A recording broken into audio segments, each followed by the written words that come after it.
fabulous to be back here at Cornerstone Stud, and it was a bit of a wintry day in the end, even though it has been, middle of spring.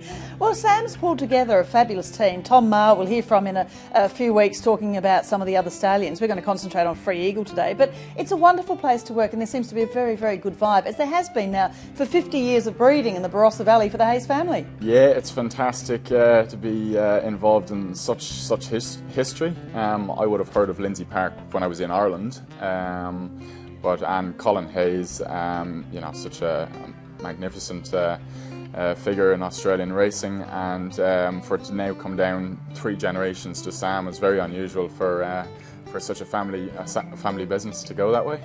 Well, Free Eagle, he's just a gorgeous looking son of High Chaparral. Sadly, Hassaneh died. Dalakani wasn't coming back to the stud. What was the background to the Free Eagle story?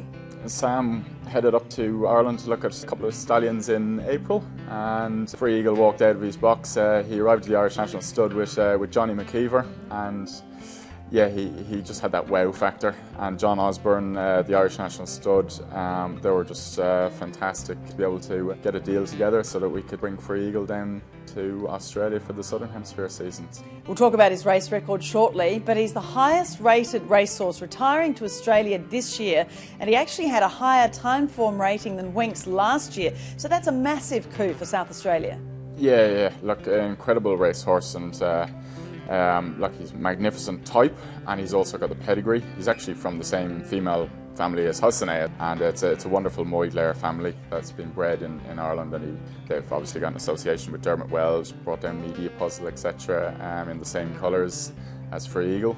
Well, he's one of only 3 High Chaparral Group 1 winners that was stakes performed at 2, 3 and 4. And David Hayes, I know when he actually saw him race, he was pretty impressed with him too. Yeah, so Free Eagle, he won his maiden actually at Leopardstown. It's a pretty famous maiden on Champions Weekend in Ireland. He won that maiden by 5.5 lengths and beat a couple of subsequent Group 1 performers behind him. He went on and he ran second on his second start as a 2-year-old in Group 3, just beaten by Australia. He picked up a bit of an injury in that race, and that kept him out for 12 months until he came back the following Champions Weekend in Ireland, and he won the Group 3 Kilturnan Stakes by about 7 or 8 lengths. So ultra impressive horse, and came back as a 4-year-old.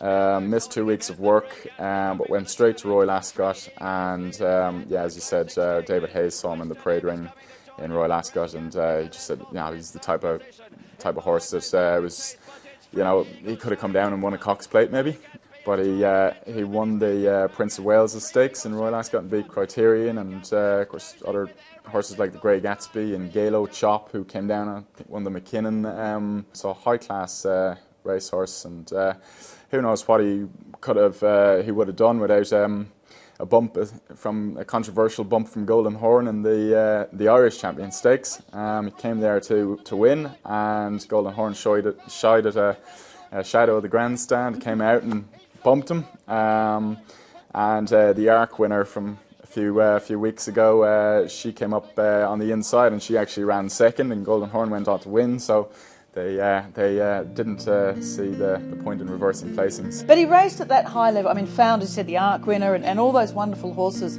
that he raced against too. But tell me about him as a type, because he's a longish horse. He has plenty of leg under him, but plenty of power too. So he's not really the really leggy sort of staying High Chaparral. So he has a lot of refinement to him too. Yeah, he's a perfectly correct horse in every way. Conformation-wise, he's faultless. He does have a very good barrel on him. Plenty of strength in his hindquarters, through his shoulders. He's an extremely attractive horse as well, and standing up, he's a good horse. But once he starts to move, he literally floats. He's a great horse when he moves.